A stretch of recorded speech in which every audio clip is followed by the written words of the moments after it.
দামি বস্তুর নাম বেশি, দামি জিনিসের নাম বেশি। যেই বস্তু যত দামি তার নাম তত বেশি, তার উপকারিতাও তত বেশি। আল্লাহ রব্বুল আলামিন ওনার চেয়ে দামি আর কোনো জাত হতে পারে না। এটা কল্পনাও করা অসম্ভব, তুলনা করাও অসম্ভব। আল্লাহ রব্বুল আলামিনের ৯৯টা নাম, এটা সবাই জানেন, কোনো সন্দেহ নাই। হাদিস শরীফে এইভাবেই আছে, ইন্না লিল্লাহি তাআলা তিসআতাম ওয়া তিসঈনা ইসমা। আল্লাহর ৯৯টা নাম আছে, স্পষ্ট হাদিস, কোনো সন্দেহ নাই। কিন্তু ইমাম ফখরুদ্দিন রাজি রহমতুল্লাহ আলাইহি ওনার লিখিত তাফসীর গ্রন্থ মাফাতিহুল গায়ব সূরা তাহার তাফসীরে তিনি লিখেছেন, আল্লাহ পাকের মূলত নাম ৯৯টা না, মূলত নাম ৪,০০০। কত হাজার? ৪,০০০। তো ৯৯টা কেমনে আর ৪,০০০ কেমনে? ব্যাখ্যা আছে। ব্যাখ্যা হলো ৯৯টা মানে আল্লাহ এই উম্মতকে দিয়েছেন ৯৯টা। ওনার মূল নাম ৯৯ না, মূলত নাম ৪,০০০। তবে আল্লাহ ৪,০০০ থেকে যাচাই বাছাই করে ৯৯টা এই উম্মতকে দান করেছেন। তো বাকি নামগুলা গেল কই? ইমাম ফখরুদ্দিন রাজি লেখেন, আল্লাহ ৪,০০০ নামের ১,০০০ নাম দিয়েছেন ফেরেশতাদেরকে। ফেরেশতারা প্রতিনিয়ত আল্লাহর শিখানু ওই ১,০০০ নাম দিয়া আল্লাহ পাকের তাসবিহ আদায় করে, জিকির করে।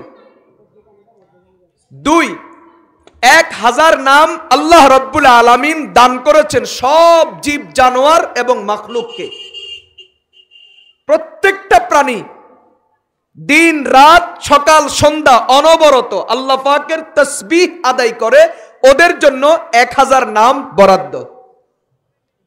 এখানে একটা মজার কথা বলি, পৃথিবীতে আল্লাহ যত মাখলুক বানাইছেন, সকল মাখলুকের মধ্যে শুধু একটা মাত্র মাখলুক রোজগার করে, কামাই করে, বাকিওয়ালারা কেউ কামাই করে না, এমনি খায়।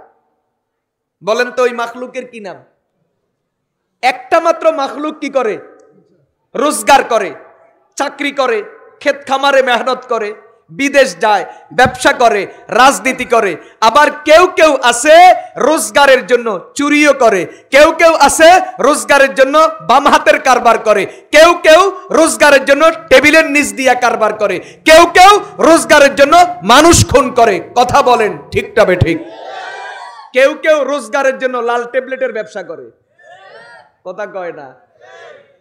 কেউ কেউ রোজগারের জন্য চামচামি করে। বাংলাদেশে ক্রোকারিজ দোকান চিনেন? চিনেন তো? যত ক্রোকারিজ দোকান আছে, ক্রোকারিজ দোকান মানে কি বুঝেন? যেখানে থালা প্লেট জগ মগ এগুলা বিক্রি করে। বাংলাদেশে যত ক্রোকারিজ প্লেট আছে, দোকান আছে, এমনকি বাংলাদেশে যত ফ্যাক্টরি আছে, সব ফ্যাক্টরি এবং সব ক্রোকারিজ দোকানে এত চামচ পাওয়া যায় না আমাদের মধ্যে যত চামচা পাওয়া যায়। কথাটা কি সত্য না মিথ্যা? তাহলে রোজগারের জন্য কেউ বিদেশ যায়, রোজগারের জন্য কেউ চাকরি করে, রোজগারের জন্য কেউ ব্যবসা করে, রোজগারের জন্য কেউ ক্ষেত খামারে কাজ করে, রোজগারের জন্য কেউ রাজনীতি করে, রোজগারের জন্য কেউ বিদেশ যায়, রোজগারের জন্য কেউ চুরি চামারি করে, রোজগারের জন্য কেউ মানুষ খুন করে, রোজগারের জন্য কেউ মিথ্যা বলে, রোজগারের জন্য কেউ বাম হাত ব্যবহার করে, রোজগারের জন্য কেউ টেবিলের নিচ দিয়া কারবারি করে, রোজগারের জন্য কেউ চামচামি করে। কথা বলেন ঠিক তবে ঠিক? কিন্তু অবাক ব্যাপার, মানুষ ছাড়া আর কোন মাখলুক রোজগার করে না, বিনা রোজগারে খায়। খাওয়ায় কে? আল্লাহ। মেরে দোস্ত, প্রশ্ন হলো রোজগার নাই, খায় কেমনে? আমরা রোজগার করি কিন্তু আমরা অনেক সময় উপবাস থাকি। কথা বলেন? আমরা রোজগার করি কিন্তু আমরা অনেক সময় কি থাকি? উপবাস থাকি। খাইতে পারি নাই, রোগের কারণে পারি না, অথবা দুশ্মনের কারণে পারি না, অথবা কামাইতে পারি নাই, আজকে কামাই হয় নাই এজন্য উপবাস। কামাই হয়েছে ভালো করে খাইছি, কামাই নাই উপবাস আছি। কথা বলেন ঠিক না বেঠিক? আবার আমরা মুসলমান যারা রমজান মাস ইবাদতের খাতিরে 1 মাস দিনের বেলা উপবাস থাকি। কথা বলেন। তাহলে আমরা যারা আশরাফুল মাখলুকাত, আমরা যারা মানুষ, কেবলমাত্র মাখলুক, আমরা যারা রোজগার করি, আমরা মাঝে মাঝে উপবাস থাকি। কিন্তু মানুষ ছাড়া পৃথিবীতে আর যত মাখলুক আছে যারা কোনো রোজগার করে না, শুধুমাত্র খায়, ওরা কখনো উপবাস থাকতে হয় না। জন্ম থেকে মৃত্যু পর্যন্ত খেতেই থাকে, খেতেই থাকে। মেরে দোস্ত, প্রশ্ন হলো ওরা কামায় না, খায় কেমনে? এই প্রশ্নের উত্তর নেওয়া লাগবে কিনা? এই প্রশ্নের উত্তর 1000 নামের ভিতরে আছে। সুবহানাল্লাহ বলেন। কেমনে? রাসূলের প্রিয় সাহাবী হযরত আব্দুল্লাহ ইবনে আব্বাস রাদিয়াল্লাহু তাআলা আনহুমা, রাইসুল মুফাসসিরিন, তার বক্তব্য তাফসীরে কুরতুবীতে পাওয়া যায়। তিনি বলেন, একমাত্র মানুষ রোজগার করে, আর কেউ রোজগার করে না, কিন্তু সবাই মানুষের চেয়ে বেশি খায়। পৃথিবীতে এমন প্রাণী আছে যেই প্রাণী একদিনে এক বেলায় 3 টন খায়। পুরা টুমচর গ্রাম সবাই 3 টন ভাত পাকাইলে, চাউল পাকাইলে, বলেন টুমচর গ্রামের মানুষ দিনে রাতে সকালে 3 বেলা পেট ভরে খাইয়া শেষ করতে পারবে? বলেন। পুরা টুমচর ইউনিয়নে মানুষ কয় হাজার বসবাস করে? বলেন কয় হাজার? ধরেন ভোট কয় হাজার আছে বলেন না? 20,000। তো ভোটের বাহিরে ধরেন নন ভোটার যারা এখনো ভোট দেওয়ার উপযুক্ত হয় নাই, ধরেন আরো 20,000। আচ্ছা আরো বাড়াই ধরলাম 50,000 ধরেন। 50,000 মানুষ, খেয়াল করেন, 50,000 মানুষ 3 টন ভাত আর তরকারি রান্না করে দিলে খাইয়া শেষ করতে পারবে? প্রত্যেকেই তো পেটের খবর জানেন, আপনি কতটুকু খান আপনি তো জানেন। কথা বলেন। আমি আমার পেটের খবর জানি। এই যে এখানে আইসাই প্রথম খাইতে গেছি, তারপরে নামাজ পড়ছি, আমার সাথে অনেকেই খাইছেন, ওরা দেখছেন। তা আমার মতো এরকম ব্যাটারে যদি লাগাইয়া দেন, কয়েক হাজার কয়েক লাখকে একত্রিত করতে হবে, এরপরে 3 টন চাউল খাইয়া শেষ করার প্রশ্ন আসবে। কিন্তু পৃথিবীতে এরকম মাখলুক আছে যে প্রতিদিন 3 টন নিয়মিত খাইতেছে, আল্লাহ তারে খাওয়াইতেছে। প্রশ্ন হলো কামায় না, খায় কেমনে? মুসলমান ভাইরা, বন্ধুরা আমার, প্রশ্নের জবাব হযরত আব্দুল্লাহ ইবনে আব্বাস রাদিয়াল্লাহু তাআলা আনহুমা দিয়া দিবেন। তিনি বলেন, আর কোনো কারণ নয়, মানুষ ব্যতীত আল্লাহ রাব্বুল আলামিন গোটা কায়নাতের মধ্যে যত মাখলুক বানাইছেন সব মাখলুক খায়। খাওয়ার পিছনে একটাই কারণ, কারণের নাম হলো তারা 24 ঘন্টা মালিকের তাসবিহ আদায় করে। তাসবিহের বরকতে আল্লাহ রাব্বুল আলামিন তাদেরকে 24 ঘন্টা রিজিক পৌঁছাইতে থাকে। এজন্য আমি আর আপনি আশরাফুল মাখলুকাত হইয়া রোজগারের পাশাপাশি যদি একটু জিকির আর তাসবিহের আমল করি, বলেন উপবাস থাকবো না 14 গোষ্ঠী খাইয়া যাবে? শুধু আমি খাবো না 14 গোষ্ঠী খাবে? কথা বলেন না কেন? আমি খাবো না 14 গোষ্ঠী খাবে? আল্লাহ বুঝার তৌফিক দান করুন, আমিন বলেন। মেরে দোস্ত, রোজগারের জন্য চেষ্টা করা নিষেধ নয়, এটা মানুষের শান। রোজগারের জন্য চেষ্টা করা আল্লাহর নির্দেশ, রোজগারের জন্য চেষ্টা করা। এজন্যই তো আল্লাহ বলেছেন ফাইদা কুজিয়াতিস সালাত, যখন নামাজ শেষ হবে। না নামাজ বাদ দিয়া কিও? আমার তো টুমসরে ওয়াজ করতে ডর লাগে, কারণ আমি খোঁজ নিয়ে দেখছি যারা এই যে টুপি ছাড়া দাড়ি ছাড়া বইটায়, এরাও নাকি মাদ্রাসাতে 2, 4, 5, 10 জামাত পড়ুন না। কথা কয় না? আর আমি অনেক জায়গাতে গেলে চেহারা দেখলে চিনি, অনেকেই বসি থাকে মাঠে বসি বসি আস্তে মাথা নিচের দিকে ঝোকাই ঝোকা ওয়াজ শুনে, কিন্তু যারা আমার ওস্তাদ তুলল টুমসরে কথা কইতে ডর লাগে। এখানে যেমনে এমনি কথা কই ফার পাওয়ার কোনো সুযোগ নাই, ধরা আছে। কথা কয় না? এরা তৈরি করছে কে? কার বরকতে? আল্লাহ তো তৈরি করছেন, ঠিক আছে, আল্লাহর রহমত। কিন্তু রহমতটা চালু হয়েছে কোনখান থেকে?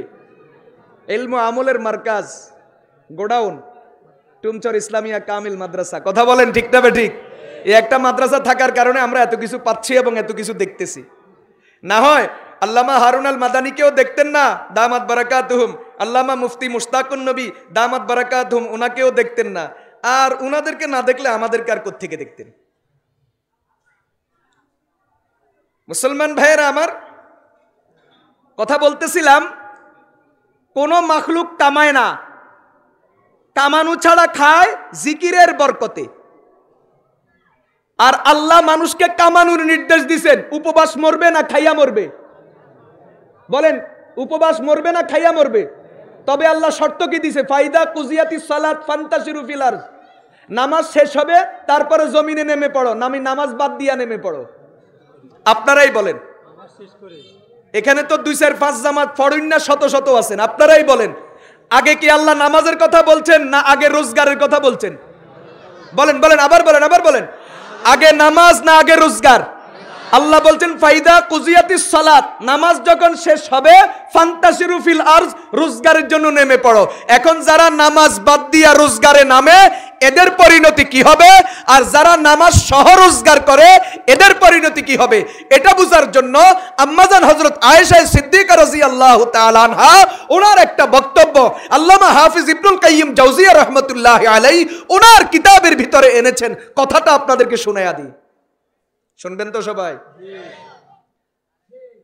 কথাটা মূলত উনাদের, তবে উনাদের কথাটাকে আমি বলবো আপনাদের ভাষায়, আমাদের ভাষায়। কথাটা এমন, যার জিন্দেগিতে নামাজ আছে, যদিও তার ব্যাংক ব্যালেন্স নাই, যদিও তার সরকারি চাকরি নাই, যদিও তার জায়গা জমি নাই, যদিও তার এলপিআর নাই, যদিও তার পেনশন নাই, যদিও তার অ্যাকাউন্ট নাই, যদিও তার থাকার মতো একটা ঘর নাই, নাই কিচ্ছু নাই, কিন্তু জিন্দেগিতে নামাজ আছে।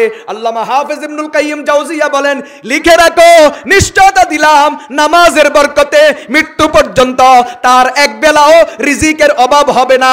রোজগার থাকলেও হবে না, রোজগার না থাকলেও হবে না। রব্বুল আলামিন নামাজের বরকতে মৃত্যু পর্যন্ত কোনো না কোনো দিক থেকে, কোনো না কোনো মাধ্যমে রিজিকের ব্যবস্থা কইরাই দিবেন। আর যেই লোকের সব কিছু আছে, সরকারি চাকরি আছে, এলপিআর আছে, পেনশন আছে, প্রভিডেন্ট ফান্ড আছে, জায়গা জমি আছে, চাকরি বাকরি আছে, ছেলে ফেলে আছে, আমেরিকা আছে, সিটিজেনশিপ আছে, নাগরিকত্ব আছে, সব আছে, মগর জিন্দেগিতে নামাজ নাই। লিখে রাখো, হাজারো ইনকাম থাকবে, কিন্তু মৃত্যুর আগে অভাব দেখা মরবে, না খাইয়া মরবে, রোজগারের কষ্ট দেখা মরবে।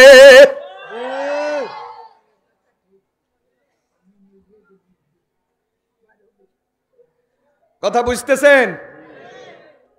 এই দেশে আমি এরকম বহু ঘটনা দেখছি, ছেলে নাই, বলেন কি নাই, 3 মেয়ে, কিন্তু মেয়ের জামাইয়ের উসিলায় শ্বশুর শাশুড়ি দুজন আমেরিকা।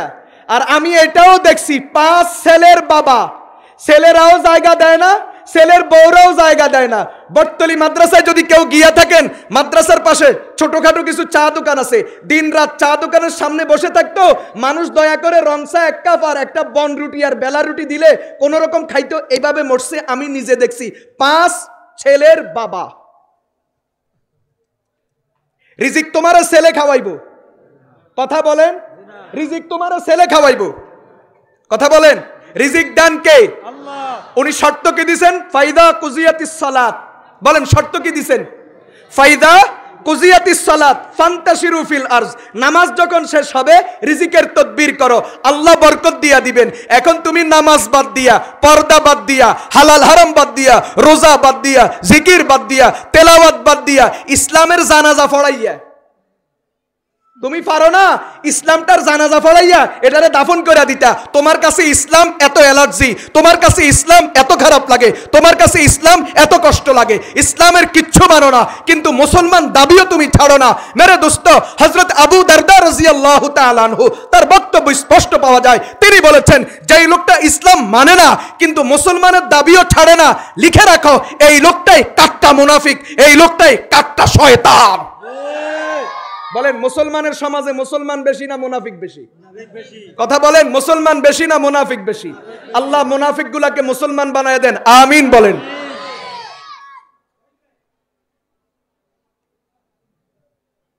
কি কথা খুব শক্ত হয়ে গেছে? আচ্ছা, তাহলে নরমটা শুরু করি। মুসলমান ভাইয়েরা, বন্ধুরা আমার, কথা বলতেছিলাম, আল্লাহ রাব্বুল আলামিন 1000 নাম দিয়ে দিয়েছেন সকল মাখলুক গুলাকে। তারা আল্লাহর দেওয়া ওই 1000 নাম দিয়া দিনরাত 24 ঘন্টা মালিকের জিকির করে, তাসবিহ আদায় করে, আর এটার বরকতে বিনা রোজগারে খায়। তোমার বউ চাকরি করে, জামাইও চাকরি করে, তারপরেও অভাব যায় না। আর তাদের কোনো চাকরি নাই, কিন্তু তাদের কোনো অভাব নাই, শুধু খায়, কারণ তাদের জিকির আছে। কথা কয় না? এদেশে বহু ঘরে বউ কামায়, জামাইও কামায়, কিন্তু অভাব শব্দ যায় না, নাই শব্দ ঘরের থেকে যায় না। শুধু হাউকাও লবণ আনতে ফান্তা ফুরায়। আর ওরা কামায় না, রোজগার কি জিনিস বুঝেই না।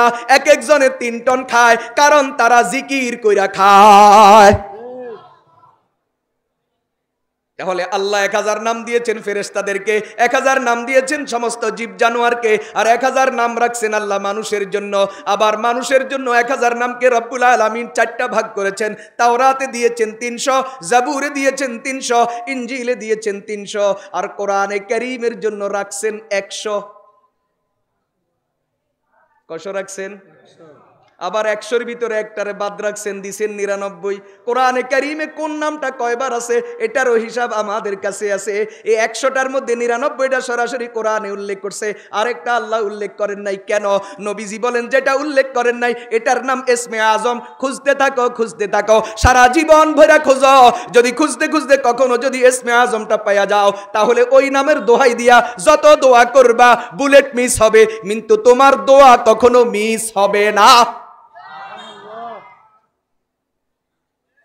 এই হলো 99 আর 100-র রহস্য।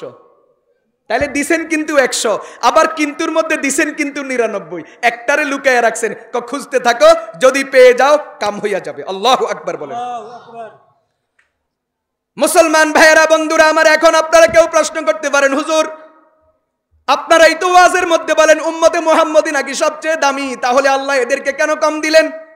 তাওরাতে দিলেন 300, জাবুরে দিলেন 300, ইনজিলে দিলেন 300, ওদেরকে বাড়াইয়া দিলেন, আমাদেরকে কেন কমাইয়া দিলেন? মেরে দোস্ত, এটা বুঝার জন্য একটা উদাহরণ দেই।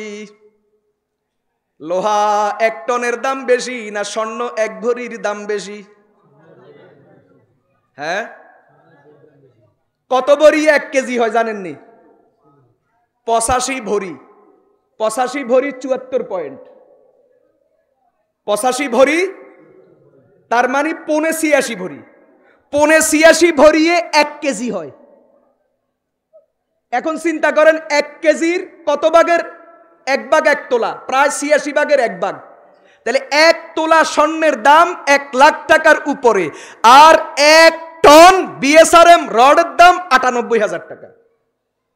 বলেন, স্বর্ণ কম নেওয়া ভালো না রড বেশি নেওয়া ভালো? এটা বুঝানোর জন্য বলছি, বাকি আল্লাহর নামের শানে এই উদাহরণ মানায় না, বেমানান। কেন? আল্লাহ পাকের প্রত্যেকটা নামই দামি। কিন্তু মেরে দোস্ত, এই কথাটা না বললে আপনি বুঝবেন না। রব্বুল আলামিনের নাম 4000, ঠিক কোনো সন্দেহ নাই, কিন্তু 4000 নামের ভিতরে যেই নামগুলা সবচেয়ে বেশি দামি এবং যেই নামগুলা সবচেয়ে বেশি পাওয়ারফুল, যেই নামগুলার এক একটার মধ্যে বহু নামের বিশেষত্ব পাওয়া যায়, আল্লাহ রব্বুল আলামিন এরকম বাছাই করে করে 99টা আমাদেরকে দান করেছেন। আবার 4000 নামের ভিতরে প্রধান নাম যেটা ইসমে আজম, আল্লাহ রাব্বুল আলামিন এটাও আমাদেরকে দিয়েছেন, তবে পরীক্ষার জন্য লুকাইয়া রাখছেন। সুবহানাল্লাহ। কয় হাজার গেল? কয় হাজার গেল? বাকি রইল 1000। বলে হুজুর ওই 1000 কই? ইমাম ফখরুদ্দিন রাজি বলেন ওই 1000 আল্লাহ নিজের কাছে রাইখা দিছেন, এটা জান্নাতে গেলে আমাদেরকে দান করবেন। মোট নাম কয় হাজার? তাহলে 99 ঠিক, 4000ও ঠিক, কোনো সন্দেহ আছে? মুসলমান ভাইরা আমার, বলতেছিলাম যেই জাত যত দামি তার নামও তত বেশি। আমাদের আল্লাহ দামি, এজন্য আমাদের আল্লাহর 4000 নাম। আমাদের আল্লাহ দামি, এজন্য আমাদের আল্লাহর 99 নাম। আমাদের আল্লাহ দামি, এজন্য আমাদের আল্লাহর 100 নাম। আমার আল্লাহর নাম 99, এটাও ঠিক। আমার আল্লাহর নাম 100, এটাও ঠিক। আমার আল্লাহর নাম 4000, এটাও ঠিক। কথা বলেন ঠিক তবে ঠিক? বলে এত ঠিক কেমনে ঠিক হয়, এই কথাও ঠিক। সুবহানাল্লাহ। 4000 কেমনে, 99 কেমনে, কথা বুঝে আসছে? মুসলমান ভাইরা আমার, কথা বলতেছিলাম আল্লাহ রাব্বুল আলামিন তার যেমন বহু নাম রাখছেন, ও তার হাবিবেরও বহু নাম রাইখা দিছেন। মুসলমান ভাইরা আমার, পৃথিবীতে যত নবী আসছে সব নবীর নাম বেশি থেকে বেশি 2টা পাওয়া যায়। কয়টা? বলেন কয়টা? কোন নবীর পাওয়া যায় না। যেমন ইয়াকুব আলাইহিস সালাতু ওয়াস সালাম, ওনার আরেকটা নাম ইসরাঈল। ইউনুস আলাইহিস সালাতু ওয়াস সালাম, ওনার আরেকটা নাম জুন্নুন। সুবহানাল্লাহ। মুসলমান ভাইরা আমার, আল্লাহ পৃথিবীতে পূর্বে যত নবী রাসূল পাঠাইছেন সবার নাম বেশি থেকে বেশি দুইটা পাওয়া যায়, দুইটার বেশি কারো নাম পাওয়া যায় না। মগর আল্লাহ রাব্বুল আলামিন জনাবে মুহাম্মদুর রাসূলুল্লাহ সাল্লাল্লাহু আলাইহি ওয়াসাল্লামের 100টার মতো নাম কোরআনে কারীমে উল্লেখ করেছেন। আল্লাহ কখনো আমার নবীকে মুহাম্মদ নাম দিয়ে ডাকেন, কখনো আল্লাহ আমার নবীকে আহমদ নাম দেন, কখনো আল্লাহ আমার নবীকে ইয়াসিন বলেন, কখনো আল্লাহ আমার নবীকে তাহা বলেন, কখনো আল্লাহ আমার নবীকে মুজাম্মিল বলেন, কখনো আল্লাহ আমার নবীকে মুদ্দাসসির বলেন, কখনো আল্লাহ আমার নবীকে হামিম বলেন, কখনো আল্লাহ আমার নবীকে রাহমাতুল লিল আলামিন বলেন। আল্লাহু আকবার। কেন? নবী দামি, আল্লাহ যেমন দামি, নবীও দামি, আল্লাহর নামও বেশি, নবীর নামও বেশি। মুসলমান ভাইরা বন্ধুরা আমার, এই পর্যন্ত যখন আসছেন তাহলে একটু এটার নাম বলি। যেহেতু আলোচনার বিষয়বস্তু এটা, পৃথিবীতে আল্লাহ তাওরাত নাজিল করেছেন, তাওরাতের নাম তাওরাত, আর কিচ্ছু নাই। জাবুর নাজিল করেছেন, জাবুরের নাম জাবুর, আর কিছু নাই। ইনজিল নাজিল করেছেন, ইনজিলের নাম ইনজিল, আর কিছু নাই। কিন্তু আল্লাহ কোরআন নাজিল করেছেন, কোরআনের নাম কয়টা? এটা নিয়েই তো দুনিয়ার উলামায়ে কেরামের মাথা খারাপ। প্রখ্যাত মুফাসসিরে কোরআন আল্লামা জালালউদ্দিন সুয়ুতী রাহমাতুল্লাহি আলাইহি তার লিখিত আল ইতকানে তিনি উল্লেখ করেছেন কোরআনে কারীমের নাম কমপক্ষে 55টা। মুসলমান ভাইয়েরা আমার, আরেকজন মুফাসসির বলেন না না না, আপনি সব খুঁজা পান নাই, কোরআনের নাম 55টা, এত কম হতে পারে না। এজন্য ইমাম জারকাশী রাহমাতুল্লাহি আলাইহি তিনি বলেন কোরআনে কারীমের নাম 90টা। আরেকজন বলেন না না, এত কম হতে পারে না। ইমাম মাজদুদ্দিন ফিরোজাবাদী রাহিমাহুল্লাহ তিনি বলেন কোরআনে কারীমের নাম 99টা। আমার আল্লাহর নাম যেমন 99, কোরআনে কারীমেরও নাম 99। বর্তমান বিশ্বের একজন বড় পণ্ডিত, ইসলামিক স্কলার, শাইখুল আরবি ওয়াল আজম, আমাদের দাদা উস্তাদ আল্লামা তাকি উসমানী দামাত বারাকাতুহুম, তিনি বলেন এই কথাতে কোনো সন্দেহ নাই, কোরআনে কারীমের নাম কমপক্ষে 90টা। তবে 90-এর উপরে কয়টা সেটা আল্লাহ ছাড়া আর কেউ জানে না। তাহলে আমরা আল্লাহ পাইলাম দামি, রাসূল পাইলাম দামি, কোরআন পাইলাম দামি, এখন বাকি রইল আমরা দামি হইছি কিনা? সুবহানাল্লাহ বলেন। মুসলমান ভাইরা আমার, এতক্ষণ পর্যন্ত এতটুকু বুঝলাম, আমরা আমাদের মালিক যারে পাইছি, রব যারে পাইছি তিনি দামি। আমরা রাসূল হিসাবে যারে পাইছি তিনিও দামি। আমরা কিতাব হিসাবে যেটা পাইছি সেটাও দামি। এখন প্রশ্ন হলো আমরা দামি হলাম কিনা? মুসলমান ভাইয়েরা আমার, আমরা দামি হলাম কিনা? আমরা দামি হলাম কিনা এই প্রশ্নের উত্তর পরে আগে একটু কোরআন কারে কারে দামি বানাইছে এটার ইতিহাসটা শুনে আসি। তাফসীরে রুহুল মাআনি, সূরা বাকারার তাফসীর, ওয়া আল্লামা আদামাল আসমাআ কুল্লাহা সুম্মা আরযাহুম আলাল মালাইকা فقال أنبئوني بأسماء هؤلاء إن كنتم صادقين। আল্লাহ বলেন আমি আদম রে সব শিখাই দিছি। ওয়া আল্লামা আদামাল আসমাআ কুল্লাহা, কোন বস্তুর নাম বাকি রাখি নাই, সব বস্তুর নাম শিখাইছি। তাফসীর বলে শুধু নাম শিখাই নাই, কোন বস্তুর কি বিশেষত্ব এটাও শিখাইছেন। ইমাম সুয়ুতী রাহমাতুল্লাহি আলাইহি বলেন শুনো আল্লাহ কি শিখাইছেন, শুনলে অবাক হইবা। চামচ ছোট হইলে কয় 4 চামচ, একটু বড় হইলে কয় ভাতের চামচ, একটু বড় হইলে কয় তরকারির চামচ, আর একটু বড় হইলে কয় ভাতের চামচ, আরো বড় হইলে নোয়াখালীর ভাষায় কয় টকবা। সুবহানাল্লাহ বলেন না? অথচ আদম আলাইহিস সালাম যে যুগের মানুষ, এই যুগের মানুষের কোনো চামচের দরকার ছিল না। বলেন কি ছিল না? ওই যুগের মানুষের প্রধান খাবার ছিল রুটি। আচ্ছা, রুটির জন্য চামচ কি কামে লাগে কোন? আর খাবার ছিল কি? বকরি চড়াইবেন, বকরির দুধ খাইবেন। তাও কেমনে? ডাইরেক্ট দুই লইবেন, ডাইরেক্ট খাই লইবেন। চামচের কি কাম? আল্লাহ কো আমার আদমের দরকার না হইলে তার সন্তানদের তো দরকার হবে। কথা কয় না? চা চামচের দরকার, আবার টেবিল চামচের দরকার। চা চামচের ভিতরেও 3-4 রকমের সাইজ আছে। কথা কয় না?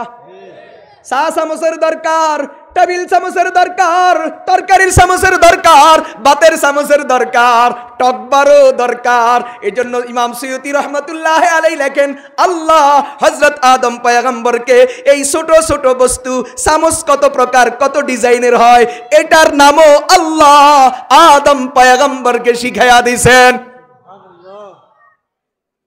সুবহানাল্লাহ সুবহান।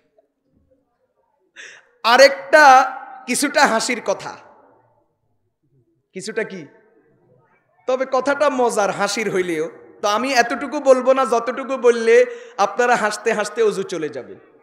এত হাসানি এটা ওয়াজের মঞ্চের জন্য মানায় না। ওয়াজের ভাব গাম্ভীর্যতা রক্ষা করে বয়ান করা এটাও এক ধরনের সুন্নত। শুধু এতটুকু বলবো, আমাদের বাতাস বাইর হইলে ওযু ভাঙ্গে নেই।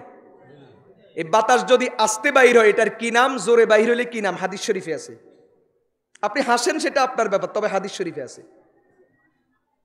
ফাসা ফুসা জোরাত হাদিসের শব্দ। আস্তে হইলে এটার নাম কি, জোরে হইলে কি নাম। মানুষের মাঝে মাঝে এরকম বাতাস বাইর হয়, হাদিস শরীফ আছে, যেই বাতাসে গন্ধও নাই আওয়াজও নাই, কঠিন মিসকল। হাসিয়েন না, কি নাই, এরকম বাতাস বাইর হয় না, গন্ধও নাই আওয়াজও নাই।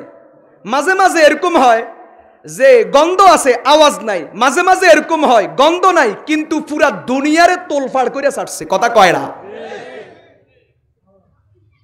ইমাম সুয়ুতি লিখছেন কোনটার কি নাম, জোরে দিলে কি নাম, আস্তে দিলে কি নাম, মিসকল দিলে কি নাম। মেরে দোস্ত, আল্লাহ রাব্বুল আলামিন আদম আলাইহিস সালামকে এটাও শিখাইয়া দিবেন। এখন একটা দরকারি কথা বলি, বলতাম নি, আল্লাহ ফেরেশতাদেরকে নির্দেশ করেছেন আদমকে সেজদা করার জন্য। কি করার জন্য? এখন কথা হলো আদম আলাইহিস সালাম সেজদা কেন ফেরেশতাদের থেকে পাইলেন, ফেরেশতারা কেন আদমকে সেজদা দিলেন? খোলেন তাফসীরে কবির, খোলেন, ইমাম ফখরুদ্দিন রাজি স্পষ্ট লিখেছেন, আল্লাহ প্রশ্ন করেছেন, ফেরেশতারা উত্তর দিতে পারে নাই। আল্লাহ প্রশ্ন করেছেন, আদম জবাব দিতে পেরেছেন। এই প্রশ্নের জবাব দিতে পারার কারণে আদম আলেম বলে প্রমাণিত হয়েছেন, ফেরেশতারা আলেম বলে প্রমাণিত হতে পারে নাই। এজন্য এলেমের কারণে, এলেমের খাতিরে আদম আলাইহিস সালাম যে সর্বশ্রেষ্ঠ এবং দামি এটা বোঝানোর জন্য ফেরেশতাদেরকে দিয়া আদমকে সেজদা করাইয়া দিছেন। কিসের কারণে বলেন, বলেন বলেন সবাই বলেন, কিসের কারণে? আদম আলাইহিস সালাম ফেরেশতার সেজদা পাইছেন কিসের কারণে? আবার বলেন, আরো জোরে বলেন। বুঝা গেছে এখানে এই জবাব অনেকে পছন্দ করতেছে না। তো পছন্দ না করলে আপনি বলেন ওয়া আল্লামার অর্থ কি? ওয়া আল্লামা ইলম, আল্লাহ বলেন আমি ইলম দিছি আদম রে, এজন্য ওয়া কুলনা লিল মালাইকাতি ইসজুদু, এজন্য ফেরেশতাদেরকে বলছি সেজদা করো। আদম রে ইলম দিছি, এজন্য বলছি ফেরেশতারা আদম রে সেজদা করো। কথা কার? তা আপনি কথা বলেন না কেন, আপনার কি সমস্যা? বলেন, আদম ফেরেশতাদের সেজদা পাইছেন কিসের কারণে? সবাই বলেন কিসের কারণে? অতএব একটা কথা বলি, যেহেতু এটা আল্লাহ আদম আর ফেরেশতাদের মধ্যেই সীমাবদ্ধ রেখেছেন, পরবর্তীতে মানুষের জন্য আল্লাহ ছাড়া আর কাউকে সেজদা করার অনুমতি আল্লাহ দেন নাই। কিন্তু যদি এই সিস্টেম চালু থাকতো তাহলে আজকে বর্তমান পৃথিবীর সকল ধনী, সকল কোটিপতি, সকল ডিগ্রিওয়ালা, সকল ডক্টর, সকল ডাক্তার, সকল রাজনীতিবিদ, সকল এমপি মন্ত্রী, তাদের উপর ফরজ ছিল এক একটা আলেমের পায়ে সেজদা করা। কিন্তু যেহেতু আল্লাহ এটা নিষেধ করে দিয়েছেন, এজন্য এই সিস্টেমটা নাই। কিন্তু একজন আলেম এলেমের কারণে, হোক সেই গ্রামের একজন সন্তান, হোক সে রিক্সাওয়ালার সন্তান, হোক সে গরিব বাবার সন্তান, কিন্তু এলেম পাওয়ার কারণে সে হাজারো কোটিপতি, হাজারো মন্ত্রী, হাজারো ক্ষমতাওয়ালা, হাজারো ডক্টরেট ডিগ্রিওয়ালা, তাদের চেয়েও দামি। এজন্য একজন মুসলমানের সমাজে সর্বোচ্চ সম্মান পাওয়ার অধিকার একজন আলেমের, আলেমের, আলেমের। এটা কোরআনের সূরা বাকারার সবক। এখন আমাদের দেশে আসেনি, আচ্ছা থাক না থাক এটা আপনার বিচার। তবে আপনাকে হাফিজ ইবনে হাজার আসকালানি রহমতুল্লাহ আলাইহির একটা কথা শুনাইয়া সামনের দিকে যায়। হাফিজ ইবনে হাজার আসকালানি বলছেন, যেই সমাজের মুসলমান আলেমদেরকে যত বেশি শ্রদ্ধা করবে, এটার বরকতে তাদের দ্বীন ঈমানের হেফাজত তত বেশি হবে। আর যেই সমাজের মুসলমান আলেমদেরকে যত অবহেলা আর অবজ্ঞা করবে, তাদের দ্বীন ঈমানের ততটুকু অধঃপতন হবে। মেরে দোস্ত, যারা আলেমদের সাথে সুসম্পর্ক রাখবে, আশা করা যায় তারা ঈমান নিয়ে মরতে পারবে। আর যারা আলেম বিদ্বেষী হবে, আশঙ্কা করা যায় তারা ঈমান নিয়ে মরতে পারবে না। এজন্য সিদ্ধান্ত আপনার। বলেন সিদ্ধান্ত কার? মেরে দোস্ত, আর একটা কথা শুনাই, এই কথার পরে সামনের দিকে যাই। মুরগির বাচ্চার জন্য মা যেমন, মা যদি বাচ্চার সাথে না থাকে, মুরগিটা যদি না থাকে, তো বাচ্চা একটা কাকে নিবে, আরেকটা ছিলে নিবে, আরেকটা শকুনে নিবে, আরেকটা বেজিয়ে নিবে, আরেকটা গুলে নিবে। কথা কয় না? কিন্তু মা যদি সাথে থাকে, তো যে নিতে আসবে তার খবর আছে। মা লাফাইয়া গিয়া তারে ঠোকর দিবে, বাচ্চাকে হেফাজত করবে। ঠিক তবে ঠিক। হাফিজ ইবনে হাজার আসকালানি বলেন, মুরগির বাচ্চাগুলির জন্য মুরগির উপস্থিতি যেমন জরুরি, মুসলমানের সমাজে মুসলমানের দ্বীন ঈমানের হেফাজতের জন্য আলেমের উপস্থিতি তেমন জরুরি। আলেম আছে তো কোনো নাস্তিক, কোনো বেঈমান, কোনো মুরতাদ, কোনো ইবলিসের চালা মুসলমানকে ভুল বুঝাইয়া দ্বীন ইসলামের অপব্যাখ্যা দিয়া বেঈমান বানাইতে পারবে না, মুরতাদ বানাইতে পারবে না। যেই মুসলমানের সমাজে আলেমের উপস্থিতি যত কম, ওই মুসলমান তত তাড়াতাড়ি নাস্তিক আর মুরতাদ হয়ে যায়। মুরগির বাচ্চার জন্য মুরগি যেমন জরুরি, মুসলমানের সমাজে মুসলমানের দ্বীন ঈমান হেফাজতের জন্য আলেম তেমন জরুরি। আলেমরা আপনাদেরকে কিচ্ছু দিতে পারবে না, কারণ আপনারাই তো দেন। মাদ্রাসা আপনাদের পয়সা দিয়ে চলে, মসজিদ আপনাদের পয়সা দিয়ে চলে। আলেমরা আপনাদেরকে কি দিবে? তবে আলেমরা আপনাদেরকে যেটা দেয়, সেটা দুনিয়ার কোনো রাজা বাদশা, কোনো বাহাদুর দিতে পারে না। সেটা হলো আলেমরা আপনাদের দ্বীন ঈমান হেফাজতের জিম্মাদারি পালন করে, যার যাররা পরিমাণ মূল্য 10 দুনিয়া জান্নাত। আল্লাহ সহি বুঝার তৌফিক দান করুন। মুসলমান ভাইয়েরা আমার, কথা বলতেছিলাম, আল্লাহ আদম আলাইহিস সালামকে সব শিখাইয়া দিয়েছেন। এই সব শিখানোর ভিতরের একটা দরকারি কথা বলি। তাফসিরে রুহুল মাআনিতে লেখে, আল্লাহ হযরত আদম আলাইহিস সালামকে 7 লক্ষ ভাষা শিখাইয়া দিয়েছেন। কত লক্ষ ভাষা? মুসলমান ভাইয়েরা আমার, বর্তমান দুনিয়াতে ভাষা আছে 6,500। বর্তমান দুনিয়াতে ভাষা আছে 6,500। আমাদের পার্শ্ববর্তী রাষ্ট্র ভারত, ভারতে আছে 73টা ভাষা, 72টা ভাষা। আমাদের বাংলাদেশে আছে 3টা। কয়টা ভাষা? আপনি কইবেন আমরা সবাই বাংলা কই, ফানি কইলেও বাংলা, হানি কইলেও তো বাংলা। 3টা কোত্থেকে আসছে? ওই বান্দরবন খাগড়াছড়ি যান, তুই খবর পাইবেন কয়টা চলে। কথা কয় না, কথা কয় না। হ্যাঁ, আপনাদের এই টুমচর গ্রামেও আছে এরকম আলেম, যারা ওখান থেকে ঘুরে আসছে, যাওয়া হয়েছে। এরকম একজনের পাইলে খুঁজি, আমার কথা সত্যতা যাচাই করবেন। আলহামদুলিল্লাহ। বাংলাদেশে 3টা ভাষা চলে, ভারতে 72টা চলে।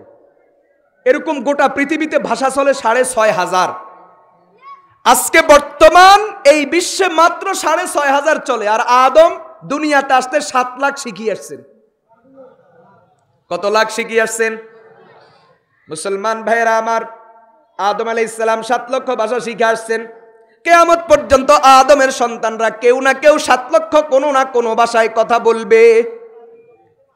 মুসলমান ভাইয়েরা আমার, 7 লক্ষ ভাষার ভিতরে সবচেয়ে দামিটা হলো আরবি।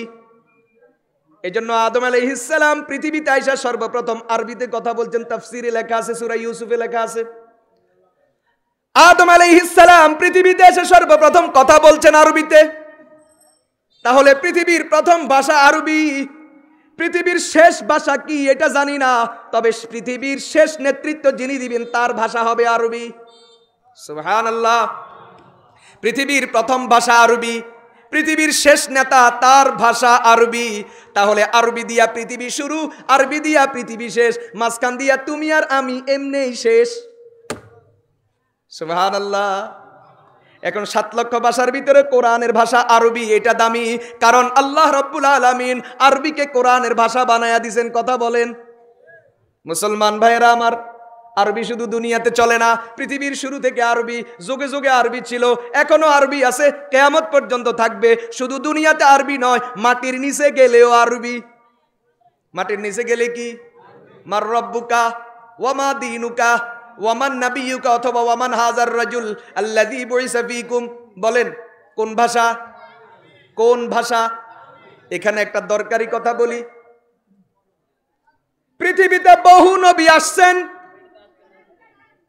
পৃথিবীতে বহু নবী রাসূল আসছেন, মাটির নিচে কোন নবী নিয়ে প্রশ্ন হবে না, শুধুমাত্র একজনকে নিয়ে প্রশ্ন হবে। পৃথিবীতে আল্লাহ বহু ধর্ম দিয়েছেন, কোন ধর্ম নিয়ে প্রশ্ন হবে না, শুধুমাত্র একটা নিয়ে প্রশ্ন হবে। কি বুঝলেন? পৃথিবীতে বহু নবী আসছে, কারোর নিয়ে প্রশ্ন নাই। পৃথিবীতে বহু ধর্ম আসছে, কোন ধর্ম নিয়ে প্রশ্ন নাই। সব নবীদের মধ্যে শুধু একজনকে নিয়ে প্রশ্ন, সব ধর্মের মধ্যে শুধুমাত্র ইসলাম নিয়ে প্রশ্ন। মুসলমান ভাইয়েরা, বন্ধুরা আমার, কবরে মাটির নিচে 3 প্রশ্ন, এটার ভাষা কি? তাহলে বোঝা গেল আরবি ভাষা শুধু মাটির উপরে চলে না, মাটির নিচেও চলে। হাদিস শরীফে আছে, ময়দানে মাহশরে রব্বুল আলামিন 5টা প্রশ্নের উত্তর চাইবেন। বলেন আরবি নাকি অন্য ভাষা? এখন আপনারা কইবেন হুজুর আমরা খাইছি ধরা, কারণ আমরা তো আরবি জানি না। আপনারা মৌলবীরা যারা জানেন হয়তো আপনারা কোন রকম পাইবেন, আমরা কই যামু, আপনাদেরকে নিয়ে কোনো টেনশন নাই। আব্দুল্লাহ ইবনে আব্বাস রাদিয়াল্লাহু তাআলা আনহুমা তাফসীরে কুরতুবীতে জবাব দিয়ে গেছেন, যেই লোকটা ঈমান নিয়ে দুনিয়ার থেকে যাবে, আরবি ভাষা না জানলেও মরার সাথে সাথে আরবি ভাষা বুঝা এবং বলার যোগ্যতা তাকে রব্বুল আলামিন দিয়া দিবেন। আর যেই লোকটা আরবি ভাষার মহাপণ্ডিত কিন্তু ঈমান নিয়ে মরতে পারে নাই, মরার পরে যত ফিডাইব, যত লাথি দিব, যত কইনাইব, জবাব শুধু একটা, হা হা হা। অর্থ কি? হায় হায়, হায় আফসোস, হায় আফসোস, হায় হায়, লা আদরি, আমি কিছু জানি না, আমি কিছু পারি না। আল্লাহু আকবার বলেন। তাহলে যেই লোকটা আরবি ভাষার মহাপণ্ডিত কিন্তু ঈমান নিয়ে মরতে পারে নাই, হা হা ছাড়া আর কোনো কথা তার মুখ দিয়ে বের হবে না। কিন্তু যেই লোকটা ঈমান নিয়ে মরলো, যদিও আরবির একটা অক্ষরও জানে না, ঈমানের বরকতে আরবি ভাষার মহাপণ্ডিত হইয়া যাবে। এজন্য হাদিস শরীফে আছে, এরকম পণ্ডিত কবরে যাইব, যেই পণ্ডিতের প্রশ্ন করব এর একটা জবাব দিব 3টা। প্রশ্ন করবে মার রব্বুকে, হে একসাথে শুনাই দিব, রব্বি আল্লাহ, নবীজি মুহাম্মদ, দ্বীন আল ইসলাম, সব বলে দিব। কারণ কি? কারণ কি? অনেকগুলা কারণ দেওয়া আছে, তার মধ্যে এক জবাব খুশির ঠেলায়। বলেন কি এর ঠেলায়? তার মানে আমি পারি তো আপনি আরো থামি থামি জিজ্ঞাসা, আমি থামি থামি উত্তর দিব, এত সময় আসেনি। সুবহানাল্লাহ বলেন না। কেউ কেউ আছে প্রশ্ন 3টা করবে, উত্তরে 3টা দিবে। প্রশ্ন করবে মার রব্বুকা, উত্তর হবে রব্বি আল্লাহ। প্রশ্ন করবে মা দীনুকা, উত্তর হবে দীনি আল ইসলাম। প্রশ্ন হবে মান নাবিয়ুকা, উত্তর হবে নবীজি মুহাম্মদ। আর কিছু এরকম আছে খুশির ঠেলায় প্রশ্ন করবে মার রব্বুকা, জবাব দিয়া দিবে রব্বি আল্লাহ, দীনি আল ইসলাম ওয়া নবীজি মুহাম্মদ সাল্লাল্লাহু আলাইহি ওয়াসাল্লাম। এখন আরেকটা হাদিস শুনাই। নবীজি বলেন, কোন কোন ফেরেশতারা কোন কোন মুমিনকে 3 প্রশ্নের বাহিরেও 4র্থ প্রশ্ন করবে। আপনারা কইবেন খাইছি ধরা, কারণ আমরা তো 4 নম্বর প্রশ্ন জানি না, জানার দরকারও নাই। কারণ 3 প্রশ্নের উত্তর যে পারে, 4 নম্বর প্রশ্নের উত্তর সে পারে। হাদিস শরীফে আছে, নবীজি বলেন 3টা প্রশ্নের উত্তর মুমিন বান্দা দেওয়ার পরে তখন ফেরেশতা জিজ্ঞাসা করবে, ওয়া মা ইউদরিকা, কত মানুষের কবরে গেছি তারা জবাব দিতে পারে নাই, আর তোরে জিজ্ঞাসা করছি তুই ফটাফট 3 প্রশ্নের উত্তর দিয়া দিলি, কেমনে পাচ্ছত? সুবহানাল্লাহ। ফেরেশতা 4 নম্বর প্রশ্ন করবে। 4 নম্বর প্রশ্ন হলো কেমনে পাচ্ছত? ইমানদার সাথে সাথে জবাব দিবে, করাতু কিতাবাল্লাহ, করাতু কিতাবাল্লাহ। বই তো দুনিয়াতে বহু আছে, কিতাব তো দুনিয়াতে বহু আছে, তবে আমি এটা পড়ছি। যেই কিতাব, জালিকাল কিতাব, বই তো এটাই, কিতাব তো এটাই। আমাদের তালেবুল ইলম ভাইরা বুঝবে, জালিকা এটাও মারিফা, আল কিতাব এটাও মারিফা। দোনোটা যখন মারিফা ভেজাল লাগছে তখন অর্থ হইলো কিতাব তো শুধু এটাই, বাকিগুলা কিতাব না, কিতাব তো আসলে এটাই।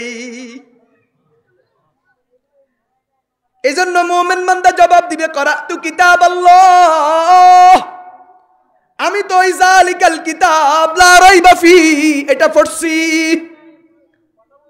ওয়া আমানতু বিহি এবং তার উপর ঈমান আনছি। আমাদের ঈমানের 6 ফরজ, 6 ফরজের এক ফরজের নাম কিতাবের উপর ঈমান।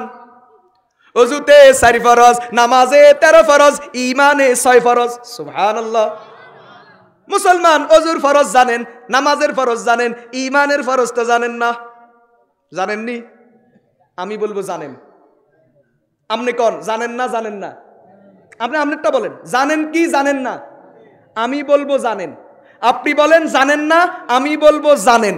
কেন? ওই যে আমি যেই ঢঙে বলছি আপনি ঢং জানেন না, কিন্তু বাস্তবতা জানেন। আমানতু বিল্লাহ ওয়া মালাইকাতিহি ওয়া কুতুবিহি ওয়া রুসুলিহি ওয়াল ইয়াউমিল আখিরি ওয়াল কদরি খাইরিহি ওয়া শাররিহি। ঈমানের 6 ফরজ। সুবহানাল্লাহ। ওযুতে 4 ফরজ, নামাজে 13 ফরজ, ঈমানে 6 ফরজ। ওযু ভাঙ্গার কারণ 60টি, নামাজ ভাঙ্গার কারণ 19টি, ঈমান ভাঙ্গার কারণ 60টি। ওযুর যেমন ফরজ আছে, ওযু ভাঙ্গার কারণ আছে, ঈমানেরও ফরজ আছে, ঈমান ভাঙ্গারও কারণ আছে। কি আপনারা তো কিছু কন্টন না? ও বুঝি ওয়াজ ভালো লাগে না? ও আল্লাহ, আলহামদুলিল্লাহ। না, টুমসরের মানুষরা আমরা মোহাব্বত করি, আলহামদুলিল্লাহ। আমি আগে কইছি যে এখানে ওয়াজ করতে হিসাব করি কথা কম লাগে, ভয় লাগে, ভয়। কারণ আমারও একদিন যিনি বলছেন ওনার নামটা বললাম না, তবে উনি আপনাদের এই এলাকার একজন বড় আলেম। একজন কি একবারে যেই বাচ্চা মোটামুটি কথা বলতে পারে, মুখ ছুটছে, এই বাচ্চাও ওনার নাম চিনবো বললে। উনি একদিন আমারে কইছে, মুফতি সাহেব ওয়াজ যে করেন টুমসরে কিন্তু এই টুপি ছাড়া দাড়ি ছাড়া যেগুলো বই থাকতে দেন এগুলো কিন্তু 2, 4, 5, 10 জমাত পড়েন না। আল্লাহু আকবার। মুসলমান ভাইয়েরা আমার, ওযুতে 4 ফরজ, নামাজে 13 ফরজ, ঈমানে 6 ফরজ। ওযু ভঙ্গের কারণ 60টি, নামাজ ভঙ্গের কারণ 19টি, ঈমান ভঙ্গের কারণ 60টি। তো আমাদের ঈমানের 6 ফরজের 1 ফরজ কিতাব, ঈমান বিল কিতাব। ফেরেশতা প্রশ্ন করে, কিরে ওয়া মা ইউদরিকা, কতজনকে জিজ্ঞাসি কেউ পারে না, তুই কেমনে পারস? ফেরেশতা জবাব দিবে করাতু কিতাব আল্লাহ, কোরআন পড়েছি, জালিকাল কিতাব পড়েছি, ফাআমানতু বিহি, কিতাবের বিশ্বাস করছি, কিতাবের উপর ঈমান আনছি, ওয়াসাদদাকতু বিমা ফিহি, আল্লাহর কিতাবে যা ছিল সবগুলারে সত্য মনে করছি, এটার কারণে প্রশ্নের উত্তর দিতে পারছি। আল্লাহ বুঝার তৌফিক দান করুন। তাহলে ঈমান হইল আসল। বলেন ঈমান হইল কি? এজন্য তাবলীগওয়ালাদের মেহনত ঈমান নিয়া। বলেন কি নিয়া? অনেকে কয় তাবলীগওয়ালারা বেঈমানের কাছে দাওয়াত দিতে পারে না কা, তাবলীগওয়ালারা বেঈমানকে দাওয়াত দেয় না কা, ইমানদারের কাছে দাওয়াত কিল্লে দেয়। কারণ হলো আমরা দেখি ঘরে আমরা কাম করি শেষ করতে পারি না, বাহিরে কেমনে কাম করুম। আমরা দেখি মুমিনের সমাজে মুমিন সব বেঈমান হইয়া রয়েছে, নাস্তিক হইয়া রয়েছে, ইমানদারের ইমানের ঠিক নাই। এজন্য আমরা ঘরে মেহনত করতেছি। তোমার যখন বুঝে আসছে তুমি বাহিরে মেহনত করো। তোমার যখন বুঝে আসে বেঈমানও দাওয়াত দেন দরকার, তো এই কামটা তুমি করো। কারণ দাওয়াতের কাম তো শুধু তাবলীগওয়ালাগো ফরজ নয়, প্রত্যেক মুমিনের উপরে ফরজ। কথা বলেন ঠিক না ঠিক? আচ্ছা, তাহলে বলেন তো হযরত মাওলানা সাখাওয়াতুল্লাহ সাহেব রাহিমাহুল্লাহ কে? উনি কে? জি, ফাজাইলে আমালের, বাংলাদেশের সর্বপ্রথম ফাজাইলে আমালের অনুবাদ যিনি করেছেন। আচ্ছা, আর কি পরিচয় উনার?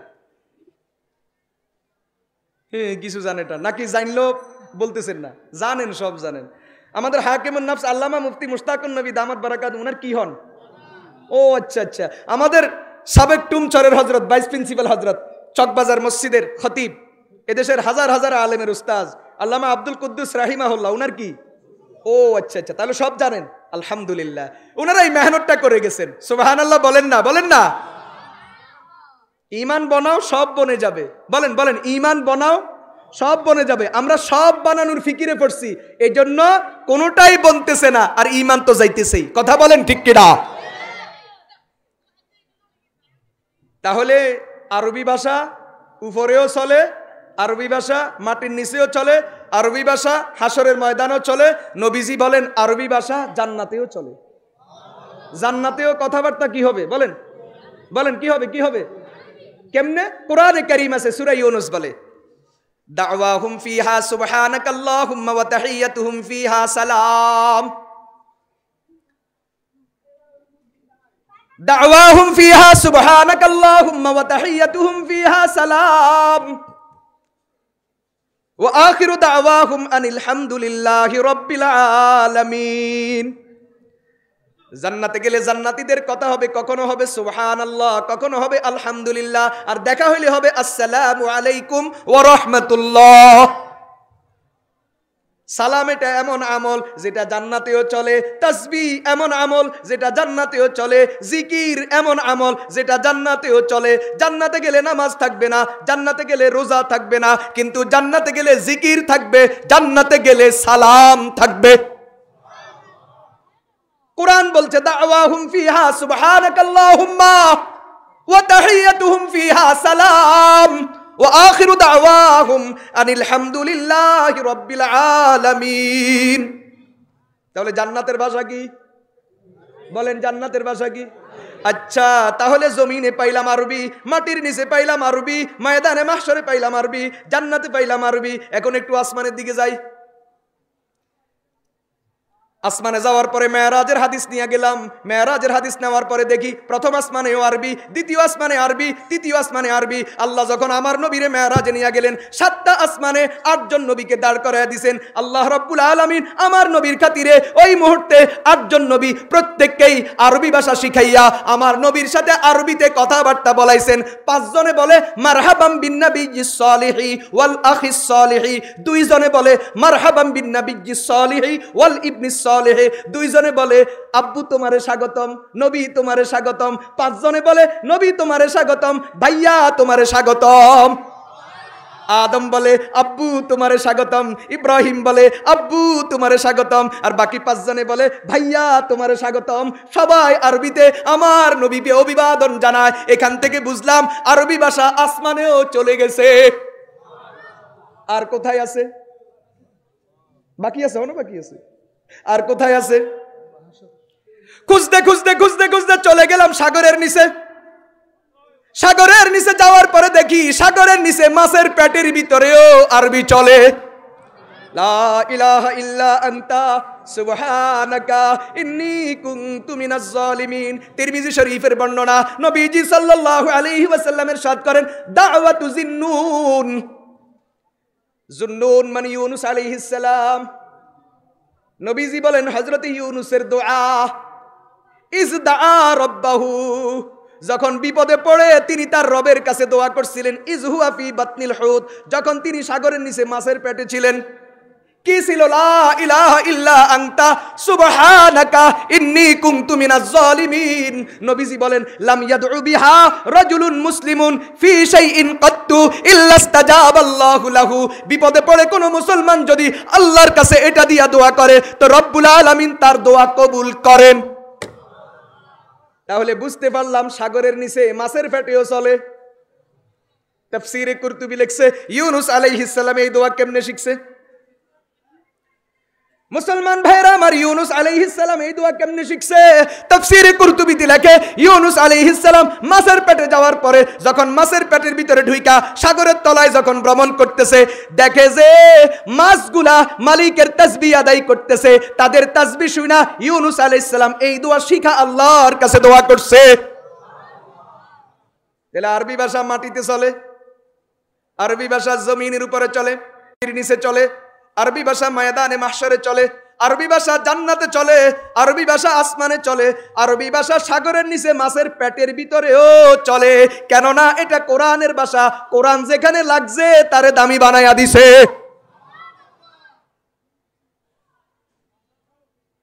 এজন্য 7 লক্ষ ভাষার মধ্যে দামি ভাষা কোনটা? আল্লাহ। 2 নাম্বার, কোরআন যেই জমিনে নাজিল হয়েছে জমিন দামি। মক্কায় নাজিল হয়েছে এই জন্য মক্কায় 1 রাকাতের দাম 1 লক্ষ রাকাত। মদিনায় নাজিল হয়েছে এই জন্য 1 রাকাতের দাম 50,000 রাকাত। কোরআনওয়ালা নবী ওখান থেকে 1 রাতের কিছু সময়ের জন্য বাইতুল মুকাদ্দাসে গেছেন, এর জন্য 1 রাকাতের দাম 25,000 রাকাত। কোরআন যেখানে যায় শুধু দামি বানাই দেয়। বাসার লগে লাগছে বাসা দামি, জমিনের লগে লাগছে জমিন দামি। ও কোরআন যেই রাতে নাজিল হয়েছে রাত দামি, 1000 মাসের চেয়ে শ্রেষ্ঠ। ইন্না আনজালনাহু ফি লাইলাতিল কদরি ওয়া মা আদরাকা মা লাইলাতুল কদর। আল্লাহ নবীরে জিজ্ঞাসা করো, নবী আপনি কইতে পারবেন লাইলাতুল কদর আবার কি?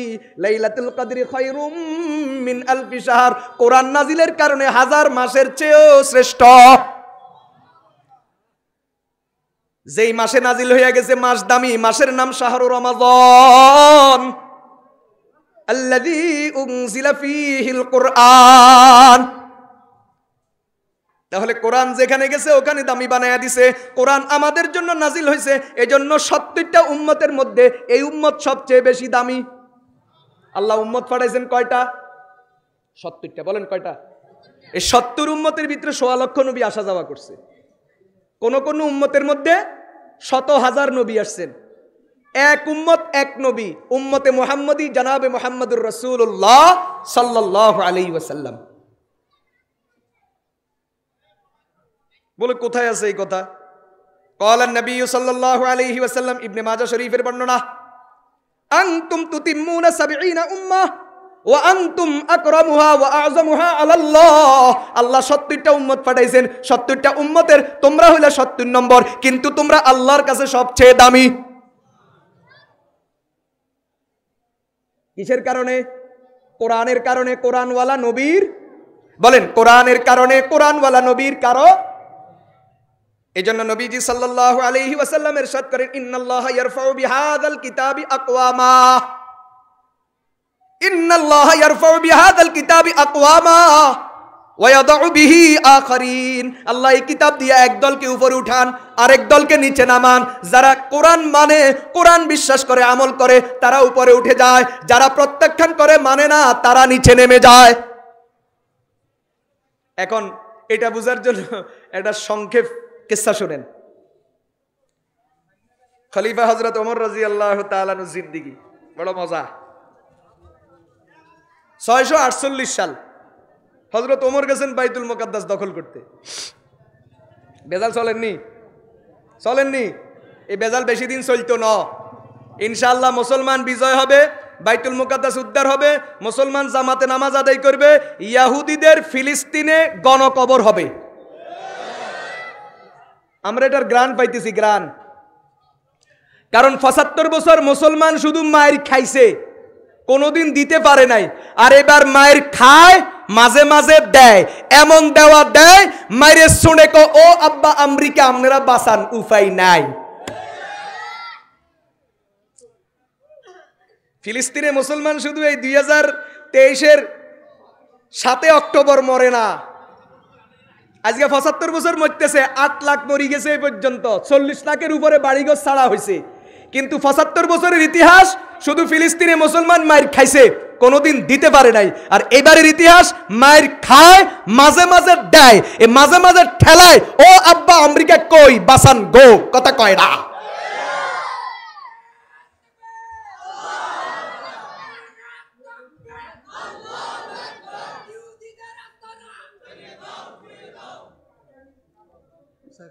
যাক, অন্তত অনেকক্ষণ পরে একজন পাওয়া গেছে, আলহামদুলিল্লাহ। হইলে ভালো। শুনেন, আল্লাহর নবীর ওয়াদা, এই উম্মত বাইতুল মুকাদ্দাস দখল করবে, তারপরে কিয়ামত হবে।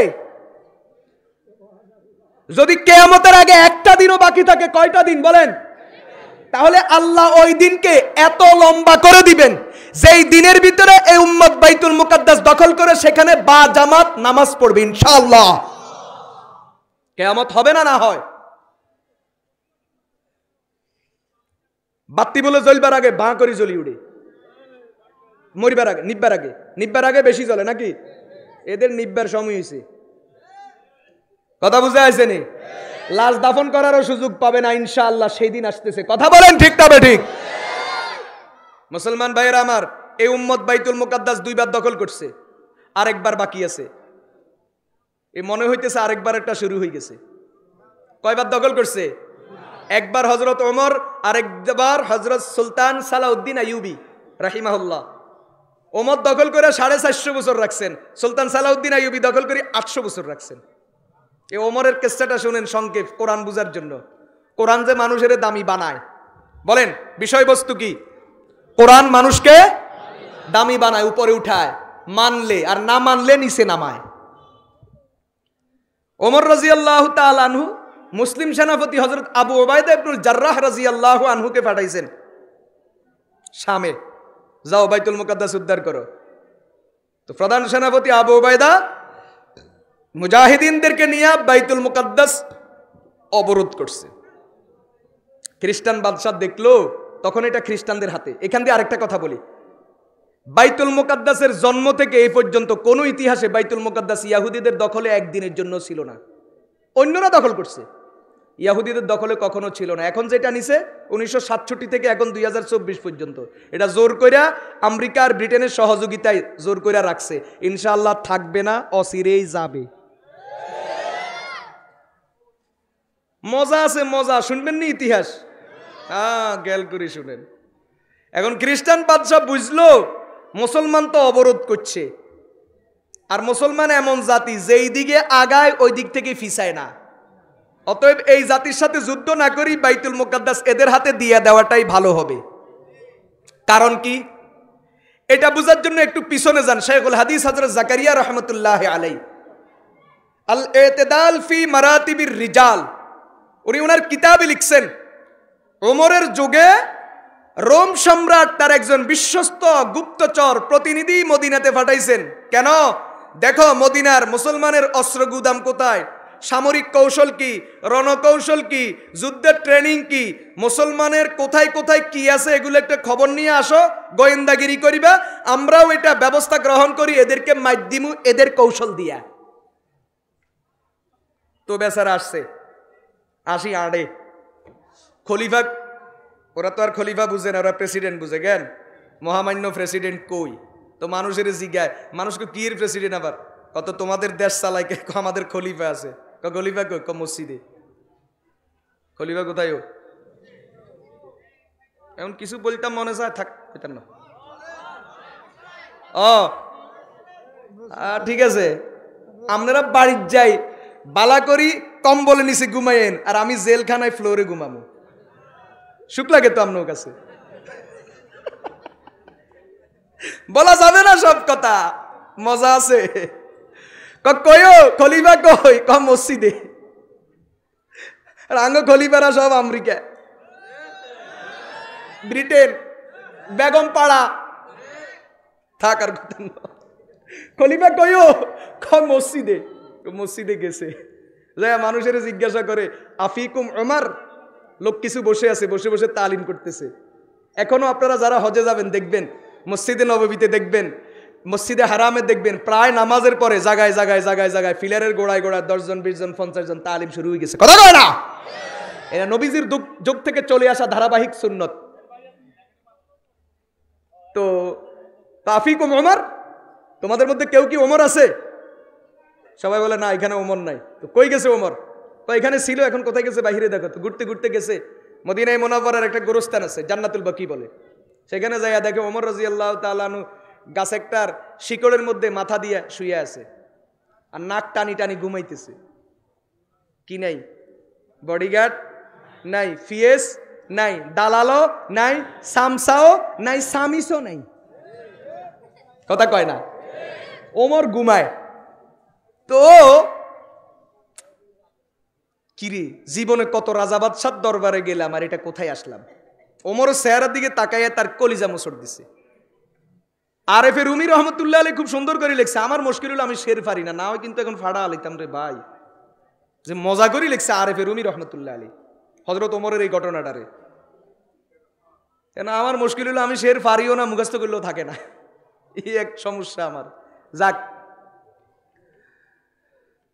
তো ওমর তো ঘুমাইতেছে, কিন্তু ওমরের চেহারা দেখিয়ে তার কলিজার ভিতরে কামড় দিস। সে ওমর রাদিয়াল্লাহু তাআলা আনহুকে লক্ষ্য করে তিনটা শব্দ বলছে, ওমর আদালতা আমিনতা ফানিমতা। ওমর ইনসাফ করছো, এই জন্য তুমি নিজও নিরাপদ, মানুষও নিরাপদ। ফানিমতা, এই জন্য বিনা পাহারায় আরামে ঘুমাইতেছো। আমাদের কাছে ইনসাফও নাই, নিরাপত্তাও নাই, এই জন্য ঘুমও নাই। সব সময় ভয় করি কে কোন সময় ঠুস করি দেয়। এ কথা কই চলিয়ে আইছে। আয় এখন ঘুরে মদিনায় বন্দিনায় ঘুরে, বাজারে যায়, চা দোকানে যায়, মসজিদে যায়, মানে সবার সাথে মিশতেছে। উদ্দেশ্য হইল মুসলমানের মতি গতি কি এটা সে বুঝবো। 1 মাস ছিল, 1 মাস, 1 মাস পরে চলে গেছে। যাওয়ার পরে মজার কথা, 1 মাস থাকার পরে যখন রুমে ফিরে গেছে, রুম সম্রাট জিজ্ঞাসা করে, তোমারে 1 মাসের অগ্রিম বেতন দিলাম, খাওয়া দাওয়া দিলাম, গাড়ি ভাড়া দিলাম, 1 মাস যে সেখানে ছিলা কি পাইছো? হযরত শেখুল হাদিস জাকারিয়া লেখেন, দুইটা জবাব দিছে, দুইটা জবাব। কি? রাআইতুহুম রুহবানান ফিল লাইল ওয়া ফুরসানান বিন নাহার। মদিনাতে কিচ্ছু দেখি নাই, মদিনার মুসলমানকে দেখছি রাতের বেলায় তাহাজ্জুদের বিছানায় কাঁদে, আর দিনের বেলায় আল্লাহর রহমতের উপর ভরসা করি যুদ্ধ করে। এটা যখন বলছে, খ্রিস্টান বাদশাহ কি কয় শুনবেন। খ্রিস্টান বাদশাহ বলে, লাউ কুনতা সাদাকতানি ফিমা কুলতা লাবাতনুল আরযু খায়রুল লানা মিন যহরিহা। ও আমার প্রতিনিধি, তুমি মদিনার মুসলমানের ব্যাপারে যেটা বলছো, যদি এই কথা সত্য হয়, তাহলে শুনে রাখো, মুসলমান জাতির সাথে যুদ্ধ করার চেয়েও আত্মহত্যা করে মরে যাওয়া বেশি ভালো। তবে তিনি যেটা বলছেন সেটার অনুবাদ সরাসরি শোনাই। তিনি বলেন, জমিনের উপরের চেয়েও জমিনের নিচে, জমিনের পেটে চলে যাওয়া আমাদের জন্য ভালো। এই জাতির সাথে যুদ্ধ করে কেউ কুলাইতে পারবে না। এই জন্য খ্রিস্টান বাদশাহ সিদ্ধান্ত নিছে যুদ্ধ করবে না, বাইতুল মুকাদ্দাসের ক্ষমতা মুসলমানকে দিয়া দিবে। তবে একটা প্রস্তাব দিছে, আবু উবাইদাকে ডাকি বলে, ভাই আবু উবাইদা, একটা কাজ করো, আমি তোমাদেরকে বাইতুল মুকাদ্দাস দিয়া দিব, যুদ্ধ করা লাগবে না। তবে একটা কাম করো, সেটা হলো তোমরা তোমাদের খলিফাকে আসতে বলো। আবু উবাইদা চিঠি লিখছেন,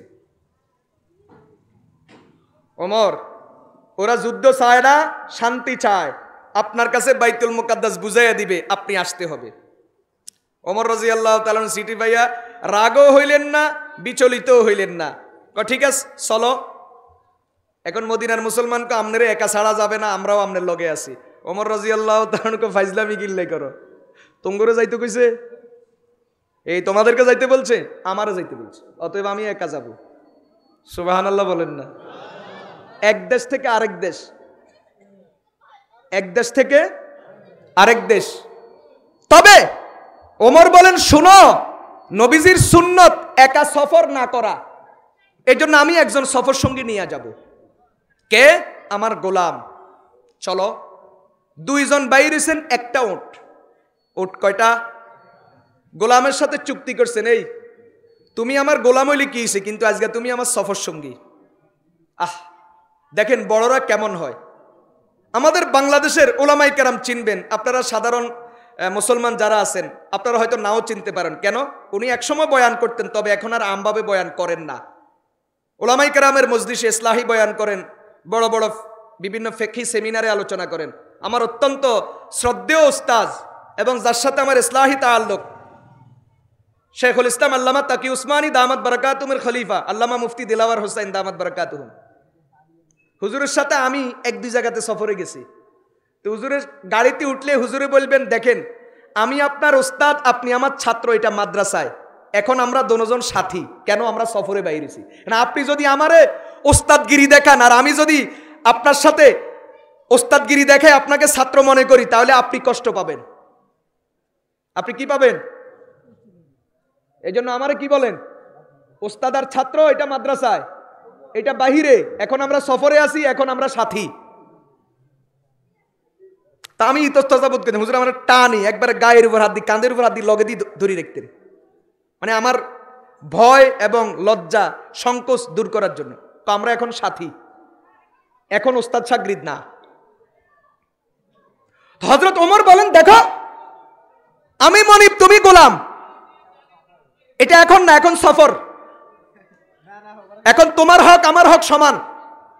একটা কাজ করো, কিছুক্ষণ আমি রশি টানুম, তুমি উটের পিঠে বসবা, আবার কিছুক্ষণ তুমি রশি টানবা, আমি বসুম। এভাবে চলছে। যাইতে যাইতে সর্বশেষ মারহালা, সর্বশেষ স্টেপ, যেখান থেকে বাইতুল মুকাদ্দাস। ঘটনাক্রমে এখন রশি টানবে ওমর, পিঠে বসবে গোলাম। গোলাম এখন কো হুজুর আপনার সব কথা মানছি, এইবার আল্লাহ ক্ষমা করেন। কয় কি? দয়া করি মুসলমানদের বেইজ্জত করিয়েন না। আমি গোলাম ফিডে বসুম, আপনি রশি টানবেন, মান ইজ্জত থাকতো না। কারণ খ্রিস্টান ফাদ্রীরা তাকাইয়া আছে, ওরা ওমরের নাম শুনছে, জীবনে ওমররা দেখে নাই। যে ওমর 26 লক্ষ বর্গমাইল দুনিয়া শাসন করে, যে ওমরের ভয়ে গোটা দুনিয়া, রোম, পারস্য, মহাশক্তি, ফরাশক্তি সব সময় ভয়ে কম্পমান থাকে। ওমর আসতেছে, হুজুর আপনাকে দেখার জন্য খ্রিস্টান পাদ্রীরা, খ্রিস্টান রাজা বাদশারা, নেতারা, সাধারণ হাজার হাজার উৎসুক জনতা তাকাইয়া আছে। আপনি মুসলমানকে বেইজ্জত করিয়েন না, দয়া করে আপনি পিঠে বসেন, আমি রশিটা টানি। আপনার এতক্ষণ সব কথা শুনছি, এবারের জন্য আমার কথাটা শুনেন। আল বিদায়াতে লেখে হযরত ওমর রাগান্বিত হইয়া গেছেন। রাগান্বিত হইয়া বলতেছেন, আমি ওমরকে ইনসাফ থেকে সরাইও না। সুবহানাল্লাহ বলেন। আমাকে ইনসাফ থেকে, যেই সামসায় আমার লগে সামসামি করি, আমারে দিয়া জুলুম করাইব, এই সামসা ধান্দাবাজ স্বার্থ উদ্ধার হয়ে গেলে এতে আর বিরুদ্ধে প্রথম সাক্ষী হইব। এটা আমাদের দেশের নেতারা কম বুঝে, আল্লাহ বুঝার তৌফিক দান করুন। দেশটার ধ্বংস করতেছে সামসারা। না হলে আমাদের নেতৃবৃন্দ যারা, আলহামদুলিল্লাহ তারা এত খারাপ না, ভালো, কিন্তু এদেরকে ভালোর উপর থাকতে দেয় না। এই ধান্দাবাজগুলা স্বার্থ উদ্ধার হইয়া গেলে এরাই প্রথম সাক্ষী হইয়া দাঁড়াবে। ঠিক না বে ঠিক? আল্লাহ আমাদের নেতৃবৃন্দকে সহিফতে থেকে জনগণের খেদমত করার তৌফিক দান করেন, আমিন বলেন। ওমর বললেন, আমাকে আমার ইনসাফ থেকে সরাইও না, অতএব তুমি পিঠে বসো, আমি রশি টানুন। কট্টুক যাওয়ার পরে এখন উটেরে পানি খাওয়ানো দরকার। লাগজেনি আরেক বেজাল। ওমর রাদিয়াল্লাহু তাআলা পায়ের থেকে জুতা খুলছেন। খুলি কি করছেন? কুফের থেকে পানি নেওয়ার জন্য বালতি নামাইছেন। এখন গোলাম বলে, হুজুর অন্তত পানিটা আমারে খাওয়াইতে দেন।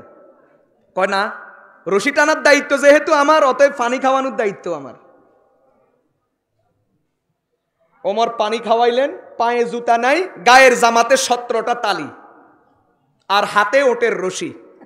এই অবস্থায় প্রধান সেনাপতি আবু উবাইদা দূর থেকে দেইখা দৌড়াই আসছেন। উনিও আশারায়ে মুবাশশারার একজন সাহাবী।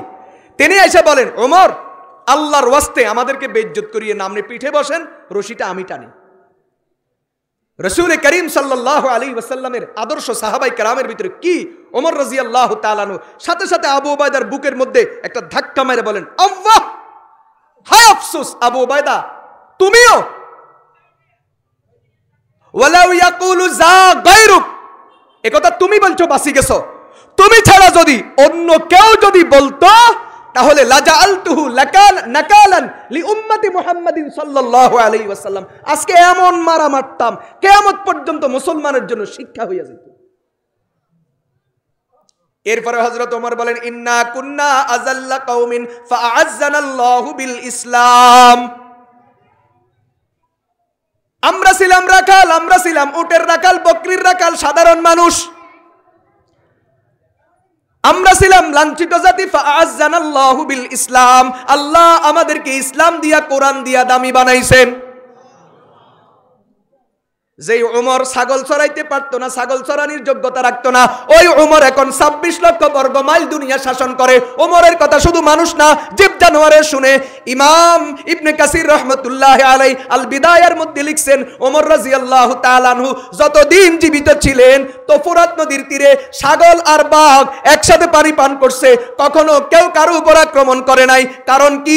কারণ হলো ইনসাফ। হযরত ওমর বলেন, ওয়াল্লাহি লাউ হালাকা জামালুন, লাউ হালাকা জামালুন জয়াআন বিশাত্তিল ফুরাত, আমি ওমর আশঙ্কা করি, ভয় করি, একটা উট যদি পানির পিপাসায় যদি ফুরাত নদীর তীরে যদি মারা যায়, লা খাশিতু, আমার ভয় হয়, আইয়াস আলানি আল্লাহু আনহু ইয়াউমাল কিয়ামা, আল্লাহ এই সম্পর্কে আমাকে কিয়ামতের দিন জিজ্ঞাসা করবেন। ফামাহমা নাতলুবুল ইজ্জাতা বিগাইরি মা আ'আজ্জানাল্লাহু বিহি আদাল্লানাল্লাহ। অতএব আমরা ইসলাম ছাইরা অন্য পথে যদি আমরা ইজ্জত তালাশ করি, আল্লাহ আমাদেরকে অপমান করবেন। এই কথা বলে হযরত ওমর সামনের দিকে হাঁটা শুরু করছেন। খ্রিস্টান বাদশা দেখে দড়ি নিয়া, পায়ে জুতা নাই, একটা লোক আসতেছে, চাবিটা এইভাবে দিয়ে দিছে। সুবহানাল্লাহ বলেন। 450 বছর বাইতুল মুকাদ্দাস মুসলমানের হাতে। কেন? ইন্নাল্লাহা ইয়ারফাউ বিহাযাল কিতাবি আকওয়ামা ওয়া ইয়াযাউ বিহি আখারিন। ওয়া আখিরু দাওয়ানা।